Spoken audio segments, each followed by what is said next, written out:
Assalamualaikum warahmatullahi wabarakatuh dan selamat petang kepada anda semua. Salam Namji, salam persahabatan dan salam mufakat Johor kepada anda semua. Alhamdulillah pada petang ni Namji membuat sedikit rakaman untuk mengulas serba sedikit tentang kemeriahan bola sepak masa kini. Okey, untuk anda semua, Namji akan mengupas tentang pasukan yang berada di dalam kumpulan A. Okey, seperti mana yang anda tahu, dalam kumpulan A, uh, kedua-dua perlawanan telah dijalankan. Okey, jadi tinggal lagi satu perlawanan. Perlawanan yang ketiga adalah penentu kepada hidup dan matinya kepada skuad sama ada Wales ataupun Switzerland. Jadi dua perkara di sini saya ingin Namji ingin berkatakan adalah tentang kemantapan pasukan A, di mana ianya memerlukan semangat juang yang tinggi.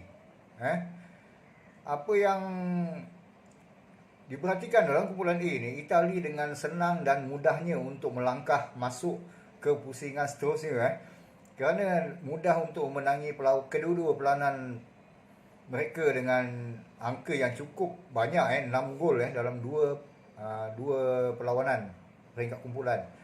Bermula dengan mengalahkan Turki dengan 3-0 di pembukaan Euro ni, dan seterusnya malam tadi, pagi tadi pada pukul 3 pagi,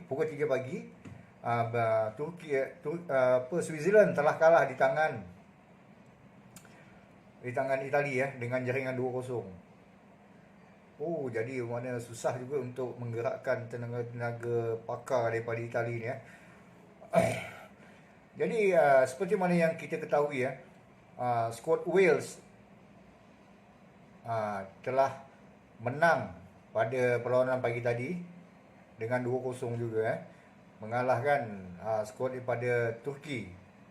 Jadi di sini saya rasa di antara Wales dengan Itali mempunyai imbangan yang cukup mudah lah untuk layak ke peringkat seterusnya. Tetapi sebaliknya, jika kita diberikan untuk matematikal dalam bola sepak ni, sekiranya Wales kecundang dan Switzerland dapat memenangi perlawanan dengan Turki dengan jaringan yang besar, sekurang-kurangnya 4 gol tanpa balas, berkemungkinan Switzerland yang akan memintas Wales untuk masuk ke pusingan yang kedua lah.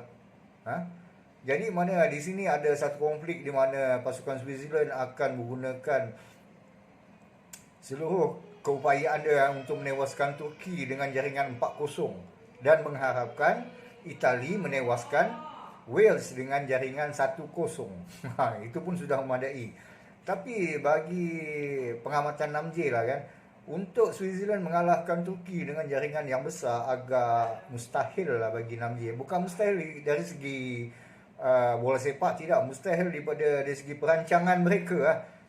Daripada dua perlawanan awal, mereka telah memberi satu bayangan di mana kelonggaran di bahagian tengah dan kelonggaran di bahagian pertahanan menjadi salah satu aspek kecundangnya Switzerland di tangan Itali pada pagi tadi.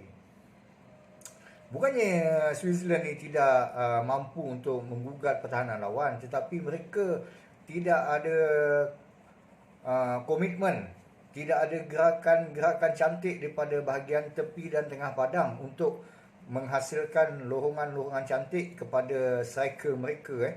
Jadi itulah menyebabkan Switzerland berada di dalam keadaan yang amat payah lah untuk menewaskan Turki dengan jaringan 4-0.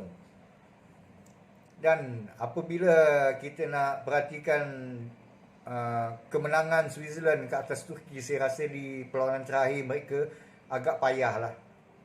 Agak payah, dan peluang untuk Wales ke pusingan seterusnya adalah cerah. Di mana Wales memerlukan seri saja untuk keputusan melawan Itali untuk melayakkan mereka ke pusingan seterusnya. Kerana sekarang ni Wales telah memperolehi 4 mata. Mereka cuma memerlukan 1 mata lagi untuk layak ke pusingan seterusnya. Okey, jadi itulah komen dan serba sedikit tentang kumpulan A. Okey, itu adalah komen tentang kumpulan A. Apa pendapat anda? Apa yang anda fikirkan sekarang ni? bagi saya terfikir macam mana perancangan Itali untuk melakukan satu kejutan ataupun melakukan satu rombakan di mana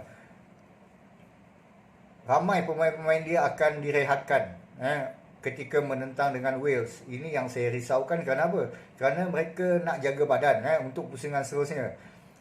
Kerana mereka sekarang ni telah berada di puncak pasukan kerana layak ke pusingan kedua dengan maksima 6 mata.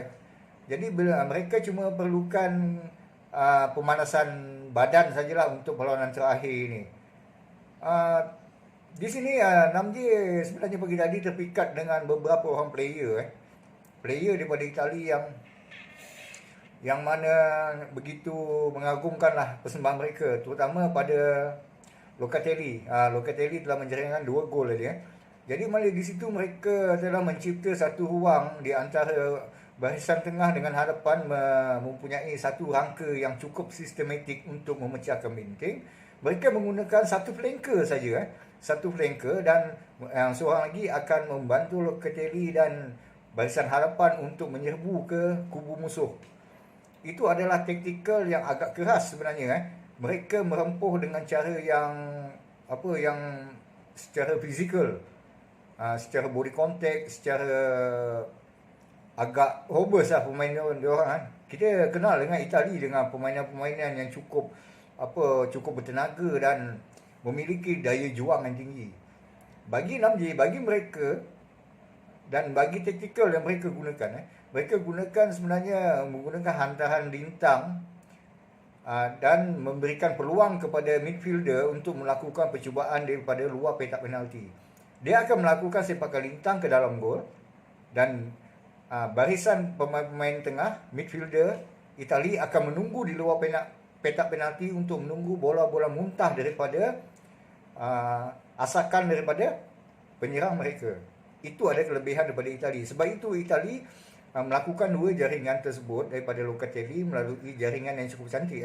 Siapa yang tengok bola pada pagi tadi, jadi mana Locatelli menyelinap masuk melalui ruang tengah yang ditinggalkan kosong dan melakukan sesuatu yang mengelirukan penjaga gol. Itu adalah tugas-tugas backup striker. Okey, kepada anda semua untuk untuk mencari lebih-lebih maklumat lagi, kita akan komen di masa-masa akan datang. Tapi stay tune bersama dengan Namji.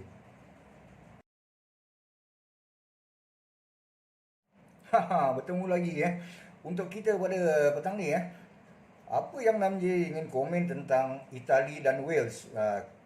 Kerana mereka memiliki barisan pemain-pemain yang mudah untuk membaca pergerakan lawan, membaca pergerakan lawan dan mudah untuk mengatur strategi menyerang ke kubu lawan. Itu saja. Jadi mereka sebenarnya tidak memiliki striker-striker yang sepantas Ronaldo ataupun sebaik daripada counter attack, tapi mereka memiliki sesuatu komitmen tengah padang yang cukup jitu. Jika kita mengimbas kembali tentang Pirlo dan Ayah. Ya saya. Mama bagi tahu komputer pukul 12. Okey, jadi apabila kita melihatkan tindak tanduk Pirlo semasa mewakili Piala Dunia dulu, tidak ada lagi pemain sebaik Pirlo untuk membentuk satu kombinasi serangan daripada kiri dan kanan melalui Pirlo ni. Tapi sekarang mereka ada Locatelli. Locatelli ni gerakan mereka seperti mana yang kita kenali seperti mana gerakan-gerakan yang dilakukan oleh Paolo Rossi. Cuba anda ingat pada pertandingan Piala Dunia, Paolo Rossi adalah salah seorang attacking.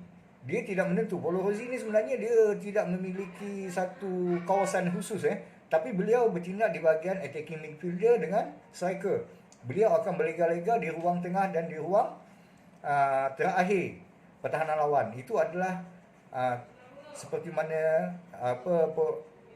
Paolo Rossi. Itulah dia kegemaran dia. Jadi sekarang ni pengganti untuk Paolo Rossi adalah Locatelli. Saya perhatikan Locatelli ini memiliki satu shooting yang cukup bagus menggunakan kaki kanan dan kiri.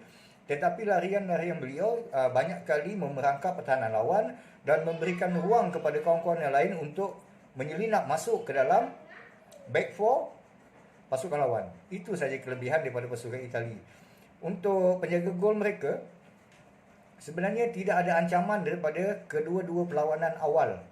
Terus terang saya katakan, semasa melawan Turki dengan perlawanan dengan Switzerland pada pagi tadi,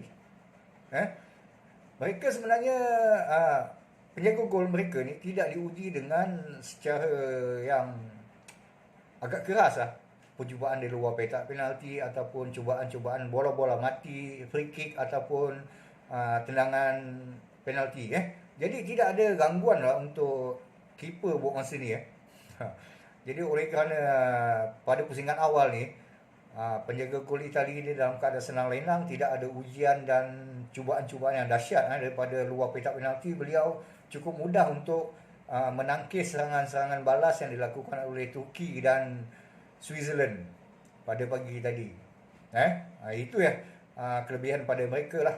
Back four daripada Itali pun sebenarnya tidak ada terlalu banyak pressure sebenarnya. Dengan ketiadaan serangan-serangan pantas dan agak yang mengganggu gugat pintu gol mereka, menjadi mereka mudah untuk membantu pertahanan tengah dan juga midfielder memberikan asakan ke kubu lawan. Itu saja kelebihan pada Itali. Tapi saya rasa Itali akan melangkah ke pusingan suku akhir dengan mudah, dan separuh akhir mungkin pasukan Itali akan bertemu dengan sama ada England ataupun Belanda, saya rasa. Itu memang cukup hebat lah. Kita ikutilah perkembangan selanjutnya untuk pasukan B, C, D, E dan F. Kita akan ikuti dan kita akan kupas. Okey, kepada anda semua, itulah kupasan 6J kepada pasukan yang berada di dalam kumpulan A. Okey, kepada anda semua, insya-Allah bertemu lagi dengan 6J di bola yang akan datang untuk pasukan B pula untuk hari esok. Okey, kepada anda, terima kasih bersama dengan 6J. Salam persahabatan, salam 6J dan salam mufakat Johor. Terima kasih kepada anda semua. Salam Euro, salam lockdown. Assalamualaikum warahmatullahi wabarakatuh.